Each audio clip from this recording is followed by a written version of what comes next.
নমস্কার বন্ধুরা, শুভ নববর্ষ। না, শুভ নববর্ষ ঠিক না, হ্যাপি নিউ ইয়ার 2021। আমরা চলে এসেছি ট্রেড ফেয়ারে। আপনারা জেনেই গেছেন এতদিনে ভ্যাকসিন চলে এসছে কলকাতায়, তার সাথে সাথে ছড়িয়ে গেছে পশ্চিমবঙ্গের বিভিন্ন সব জেলাতে। আশা করি এবছর আর করোনাতে আমাদের ঘরে বসে থাকতে হবে না। আসুন একটু ঘুরে দেখি আমাদের এই ট্রেড ফেয়ার। দেখতেই পাচ্ছেন এখানে বিভিন্ন ধরনের পসরা সাজিয়ে বসেছে, যেমন রয়েছে মশলাপাতির দোকান, তার আশেপাশেই রয়েছে জয় মাতা দি স্টল, তার উল্টো দিকে বিভিন্ন ধরনের মিষ্টি, ফুল খুব সুন্দরভাবে সাজানো রয়েছে এখানে। এই মেলাটি অনেক দিন ধরেই, অনেক বছর ধরে এখানে হয়। খুব বড় মেলা। লোকজন আপাতত এই করোনা বা লকডাউন এইসবের ভয় চক্করে একটু কমই হয়। বিভিন্ন ধরনের লোকজন এখানে আসে তাদের রুজি রোজগার পেট চালাবার আশায়। বিভিন্ন রকম তারা এখানে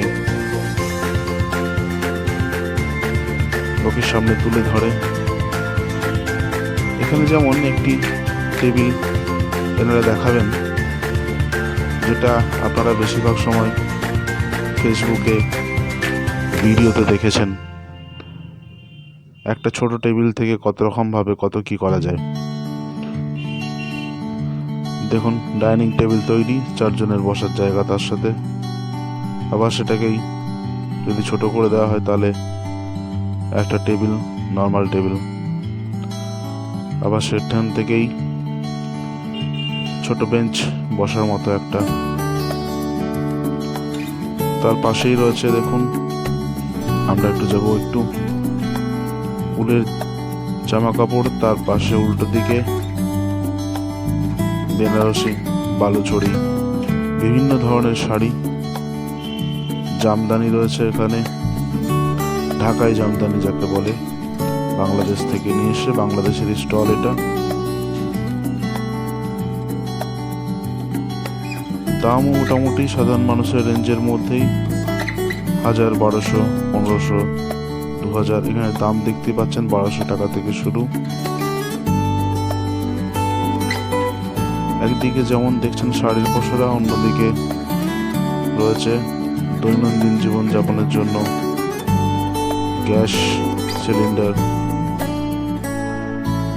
যেটা দেখাচ্ছেন, যেটা গ্যাস সিলিন্ডারের সাথে ওভেন যোগ করা আছে, কিন্তু আমরা বেশিরভাগ সময় অনেক ভয় পাই যে গ্যাস লিক হওয়ার ভয়। তো ইনি এরকমই একটা সিলিন্ডারের পাইপ দেখাচ্ছেন, যে যাতে করে কোনো রকম গ্যাস লিক হওয়ার কোনো সম্ভাবনা থাকে না। ইনি কেটেও দেখাচ্ছেন, বলছেন যদি এটা কেটেও যায় তাহলে পরেও কোনো রকম গ্যাস লিক হবে না। উনি যেহেতু আগুন ধরিয়ে দেখিয়েও দিচ্ছেন।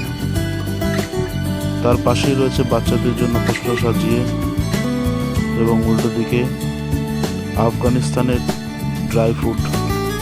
আফগানিস্তানের ড্রাই ফ্রুট সত্যি বিখ্যাত। আখরোট থেকে শুরু করে কিশমিশ, পেস্তা, বাদাম, বিভিন্ন ধরনের ড্রাই ফ্রুট এখানে রয়েছে। তার ঠিক উল্টো দিকে রয়েছে বৌদ্ধ মূর্তি, আপনারা দেখতেই পাচ্ছেন। বিভিন্ন ধরনের ক্রিস্টাল ক্লিয়ার মূর্তি রয়েছে। বিভিন্ন ধরনের এখানে মিষ্টি রয়েছে, দেখতে পাচ্ছেন, শুকনো মিষ্টি যাকে বলে।